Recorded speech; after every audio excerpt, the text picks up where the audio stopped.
नमस्कार दोस्तों, स्वागत है आप सभी का आपके favourite YouTube channel my learning and education पर। मैं मनीषा यादव।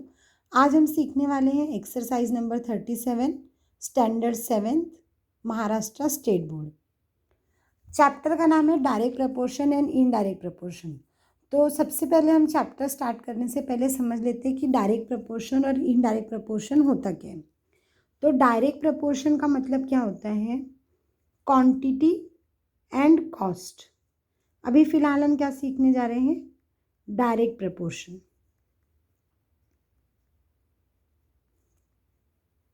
डायरेक्ट प्रपोर्शन में क्या होता है? क्वांटिटी और कॉस्ट दोनों साथ साथ चलते हैं।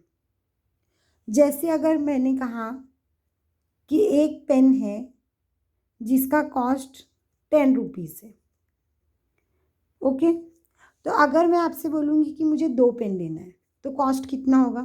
20। इसका मतलब अगर कॉस्ट इंक्रीज होता है तो क्वांटिटी भी इंक्रीज हो रही है।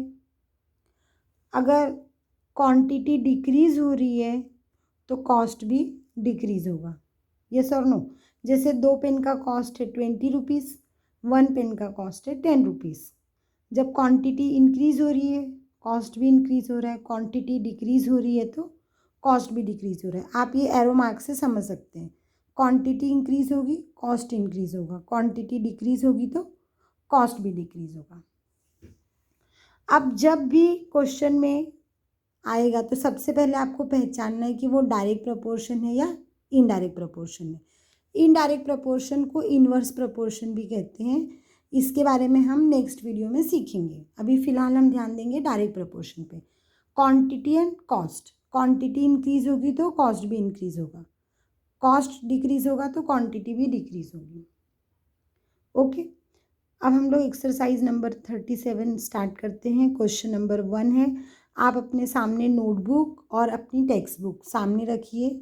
जैसे जैसे हम आपको एक्सप्लेन कर रहे हैं वैसे वैसे आप भी अपने नोटबुक में लिखिए।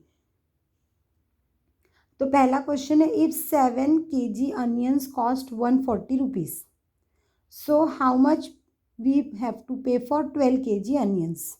तो सबसे पहले आपको लिखना है कि व्हाट इज़ गिवन। आपको टेबल बना लेना है, क्वांटिटी एंड कॉस्ट। सो अगर हम 7 kg अनियंस खरीदते हैं तो उसका कॉस्ट कितना है? 140 रुपीज़। कॉस्ट रुपीज़ में दिया हुआ है, क्वांटिटी केजी में दिया है। 7 kg onions cost 140 rupees. So how much we have to pay for 12 kg onions. तो 12 आपका कहाँ पे आ जाएगा? क्वांटिटी के कॉलम में। बहुत सारे बच्चे गड़बड़ कर देते हैं क्वांटिटी एंड कॉस्ट में। क्वांटिटी हमेशा क्वांटिटी के कॉलम में आएगा, कॉस्ट हमेशा कॉस्ट के कॉलम में आएगा। अगर आपको डाउट है तो आप ऐसा बना सकते हैं। का कितना, जो हमें नहीं पता है उसे हम क्या मान लेंगे? X. Just assume it x. अब आप इसको इम्पॉर्टेंट नोट करके अपने नोटबुक में लिख लीजिए कि जब कभी भी डायरेक्ट प्रपोर्शन होगा, डायरेक्ट प्रपोर्शन, ये आपको एग्जाम में सॉल्यूशन में नहीं दिखाना है टीचर को, ये सिर्फ आपके समझने के लिए है कि डायरेक्ट प्रपोर्शन का मतलब क्या होता है? Cross multiplication. What do you mean by direct proportion? Cross multiplication. Understand? तो अब हम क्या करेंगे? 7 kg multiply by x, 12 kg multiply by 140। Understand? वापस से मैं आपको यहाँ लिख कर दिखा रही हूँ, आप देखिए ध्यान से। Quantity, cost, 7, 140, 12, how much? We will assume x. Now start. 7 multiply by x is equal to 12 multiply by 140. Cross multiply. Now this 7 हम x के साथ मल्टीप्लाई नहीं कर सकते तो 7 कहाँ चला जाएगा? उस तरफ, अपोजिट साइड। जब भी अपोजिट साइड जाएंगे तो साइन रिवर्स हो जाएगा, प्लस बन जाएगा माइनस, माइनस बन जाएगा प्लस, मल्टीप्लिकेशन हो जाएगा डिवाइड और डिवाइड हो जाएगा मल्टीप्लिकेशन। तो यहाँ पे ये डिवाइड मल्टीप्लिकेशन है तो वहाँ जाके क्या बन जाएगा? डिवाइड।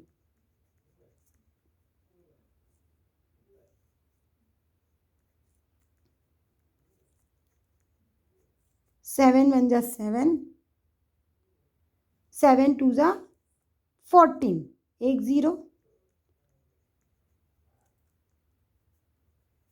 12 2 जा 24 और एक, तो x कितना आ गया 240। तो हम लोग ने x किसको अज्यूम किया था 12 kg के कॉस्ट को, तो हम इसको अपना फाइनल आंसर लिख देंगे। We must pay ₹240 for 12 kg onions. We must pay 240 for 12 kg onions. अब हम क्वेश्चन नंबर 2 देखेंगे।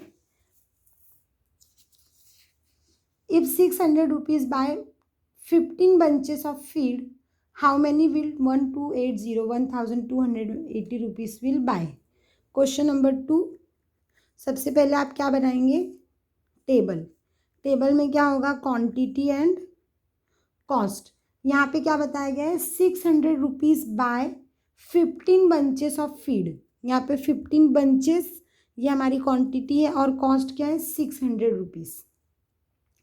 How many will 1280 rupees will buy. Now 1280 हमें कॉस्ट दिया गया, हमें क्वांटिटी नहीं पता है। आपको रूल समझ में आ गया, जो नहीं पता उससे हम क्या अज्यूम करेंगे x। अब ये आप बताइए कि डायरेक्ट प्रपोर्शन है या इन्वर्स प्रपोर्शन है। तो डायरेक्ट है क्योंकि क्वांटिटी बढ़ेगी कॉस्ट बढ़ेगा, क्वांटिटी कम होगी तो कॉस्ट भी कम हो जाएगा। तो ये हमें समझना है कि ये डायरेक्ट है कि इनडायरेक्ट। तो डायरेक्ट होगा तो क्रॉस मल्टीप्लिकेशन, यस और no. So how will you multiply, cross multiply, X multiply by 600 is equal to 15 multiply by 1280। What is our next step, अपना नेक्स्ट स्टेप क्या होगा 600 को हम अपोजिट साइड भेज देंगे। तो x इज इक्वल टू, यहाँ पे मल्टीप्लिकेशन है तो 600 जाएगा अपोजिट साइड, तो क्या हो जाएगा डिवाइड 15 मल्टीप्लाई बाय 1280 अपॉन 600। अब आप इसे कट कर सकते हैं, 0 से 0 कट हो गया, 15 के टेबल में 60 आता है, हाउ मेनी टाइम 4 टाइम, 15 1 जा 15, 15 4 जा 60। नेक्स्ट स्टेप 128 अपॉन 4, 4 से आप 128 को कट कर सकते हो, यस। 4 1 जा 4, 4 3 जा 12, 4 2 जा 8, 32। So for 1280 rupees how many bunches of feed we will get. So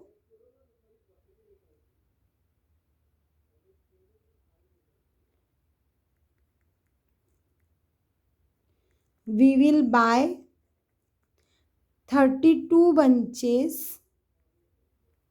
of feed for ₹1280।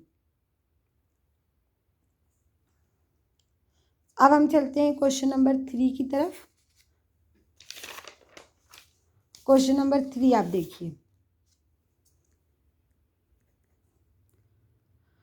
For 9 cows, 13 kg 500 food supplement are required every day. If the same proportion, how much will be needed for 12 cows?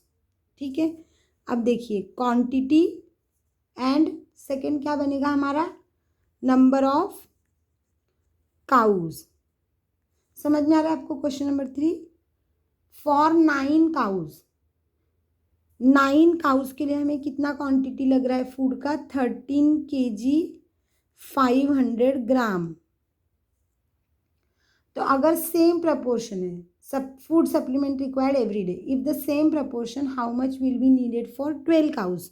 तो हमें 12 cows के लिए कितना food लगेगा। अब आप बताइए ये डायरेक्ट प्रपोर्शन है या इनडायरेक्ट है। तो सबसे पहला स्टेप कि ये डायरेक्ट प्रपोर्शन है। क्यों डायरेक्ट प्रपोर्शन है, क्योंकि आप जानते हैं अगर काउज बढ़ेंगे तो क्वांटिटी भी बढ़ेगा, खाना और ज़्यादा लगेगा ना। 9 काउ जितना खा रहे उससे ज़्यादा ही 12 काउ खाएंगे। तो इट मीन्स क्वांटिटी अगर इंक्रीज होगा तो नंबर ऑफ काउज भी इंक्रीज होगा। दोनों देखो साथ साथ चल रहे हैं, तो इसे हम कहेंगे डायरेक्ट प्रपोर्शन। तो हम इसको अज्यूम करेंगे x। तो आपको मालूम है क्रॉस मल्टीप्लिकेशन। अब आप इसको पहले ध्यान से समझ लो। आपको मालूम है 1 kg इज इक्वल टू 1000 ग्राम। ये रूल आपको पता होगा, यस और नो। तो क्या हम ये 13 kg 500 ग्राम की जगह पे हम ऐसा लिख सकते हैं 13,500। So therefore 13 kg is equal to 13,000 gram and 500 gram. So total quantity is 13,500 gram. Yes or no? तो हम 13,500 9 x 12। अब हम इसको क्रॉस मल्टीप्लाई कर लेंगे। जब बाद में फाइनल आंसर आएगा तो आप उससे वापस कन्वर्ट कर लेना ग्राम एंड किलोग्राम में, क्योंकि ये रूल हमें पता रहना चाहिए कि 1 kg इज इक्वल टू 1000 ग्राम। समझ गए आप लोग? तो चलो अब आप क्रॉस मल्टीप्लाई कर लीजिए। x multiply by 9 is equal to 13,500 multiply by 12। 9 opposite side चला जाएगा क्योंकि x से तो मल्टीप्लाई नहीं हो सकता, तो हम क्या करेंगे उसे अपोजिट साइड भेज देंगे। तो x is equal to 13,500 multiply by 12 upon 9। अब आप देखिए कि आप 9 से 135 को कट कर सकते हैं। डिविजिबिलिटी रूल आपने पढ़ा होगा 6 स्टैंडर्ड में। 5 + 3 8, 8 + 1 9। It means 9 can cut 135। तो चलो 9 से कट कर देते। 9 × 1 = 9। कितना रिमाइंडर होगा? 4 रिमाइंडर होगा। ये बन जाएगा 45। 9 × 5 = 45 एंड 2 0। तो यहाँ पे आ जाएगा 1500 into 12 is equal to x। अब x को आप मल्टीप्लाई कर सकते हो डायरेक्ट। 12 से 15 को मल्टीप्लाई करो और लास्ट में 2 0 हम लिख देंगे। तो 12 × 5 = 60, 0 कैरी 6। 12 × 1 = 12 + 6 कितना होता है? 18। और ये जो 2 0 थे ये 2 0 लिख दो।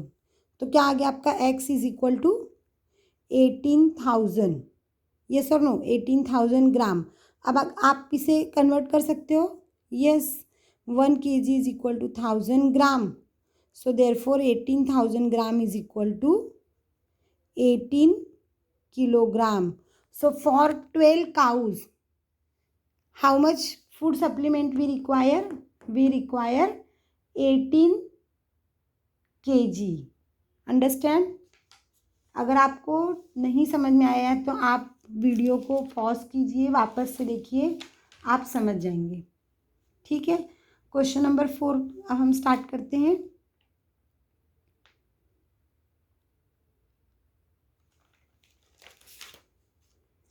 ये क्वेश्चन नंबर 3 है आपका।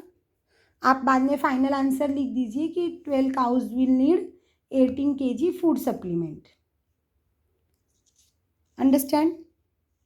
चलो अब हम देखेंगे क्वेश्चन नंबर 4।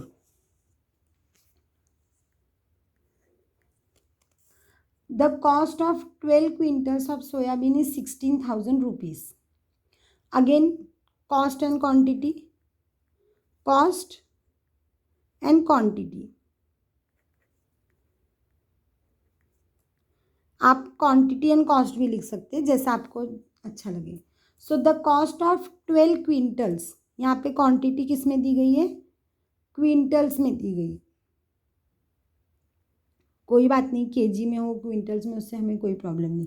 हमारा मेन ध्यान किस में रहना चाहिए? Cost and quantity. So 12 quintals, आपको ये ध्यान रखना है कि क्वांटिटी के नीचे क्वांटिटी ही आना चाहिए और कॉस्ट के नीचे कॉस्ट। अगर आपने कॉलम चेंज कर दिया तो आपका आंसर रॉन्ग हो जाएगा। सो the cost of 12 quintals soybean is 36,000। So cost is 36,000, quantity is 12 quintals. How much will 8 quintals cost? तो अगर हमें 8 क्विंटल्स खरीदना है तो हमें कितना पे करना होगा? तो ये तो हमें पता नहीं है। We will assume x। अब आपको क्या सोचना है कि ये डायरेक्ट प्रपोर्शन है कि इनडायरेक्ट है।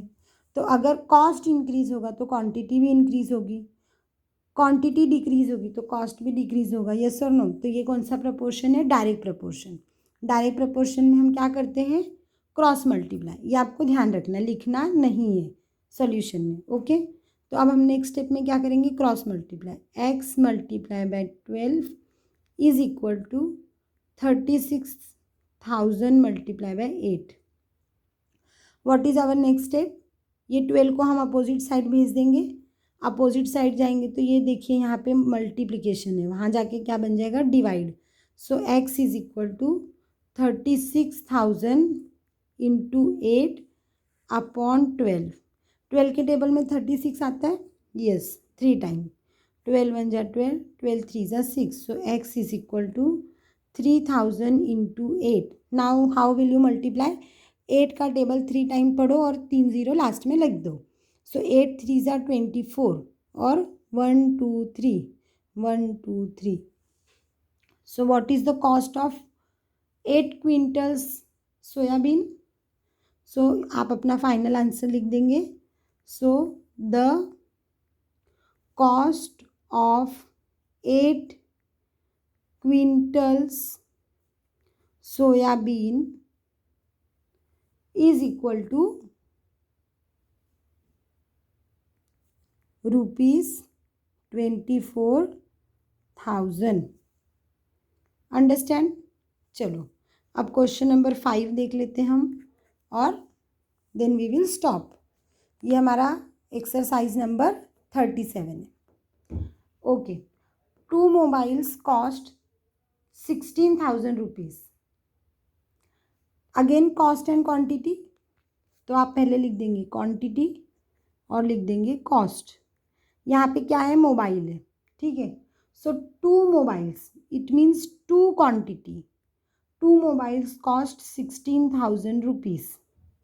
Understand? How much money we will be required to buy 13 such mobiles? अगर हमें 13 मोबाइल्स लेना है तो कितना कॉस्ट होगा। अब आपको जो पता है वो लिख दिया, जो नहीं पता उससे आप क्या अज्यूम करेंगे, x। अब आप डिसाइड कीजिए कि ये क्रॉस मल्टीप्लाई करना है कि क्या करना है। क्या ये डायरेक्ट प्रपोर्शन है, क्वांटिटी अगर इंक्रीज होगी तो कॉस्ट भी इंक्रीज होगा, यस। अगर दोनों साथ साथ इंक्रीज होते हैं तो डायरेक्ट प्रपोर्शन, दोनों साथ साथ डिक्रीज होते हैं तो भी डायरेक्ट प्रपोर्शन। क्वांटिटी इंक्रीज होगी तो कॉस्ट इंक्रीज होगा, क्वांटिटी डिक्रीज होगी तो कॉस्ट भी डिक्रीज होगा। तो ये कौन सा प्रपोर्शन है, डायरेक्ट प्रपोर्शन। डायरेक्ट प्रपोर्शन में हमको करना है cross multiplication. So let's multiply, 2 multiply by x is equal to 13 multiply by 16,000। Now tell me next step में क्या होगा, 2 को हम अपोजिट साइड भेज देंगे क्योंकि 2 और x का मल्टीप्लाई तो नहीं होगा, तो हम करेंगे x is equal to 13 multiply by 16,000। Yes और नो, अपॉन 2 के टेबल में 16 आता है, 2 8 जा 16, so 13 multiply by 8,000 is equal to x। So x is equal to, अब आपको 13 का टेबल आता होगा, 13 8 जा, अगर आपको नहीं आता है तो आप 8 3 जा का टेबल आपको आता होगा, 8 3 जा 24, राइट डाउन 4 कैरी 2, 8 1 जा 8 प्लस 2 10, और ये लास्ट के 3 0 आ गए हमारे पास। तो what is the cost of 13 mobiles, 1,04,000। Cost of 13 mobiles is equal to ₹1,04,000। Understand. अब मैं आपको एक बार टेक्स्ट बुक के क्वेश्चंस दिखा देती हूँ और आप क्वेश्चन और आंसर साथ में लिख के प्रैक्टिस कीजिए, क्योंकि practice makes a man perfect. Understand. ये हमारा work exercise number 37, question number 1 2 3 4 5 हम लोग ने आज सॉल्व कर लिया है। आप प्रैक्टिस कीजिए और आपके एग्ज़ाम में अच्छे मार्क्स लाइए। Thank you.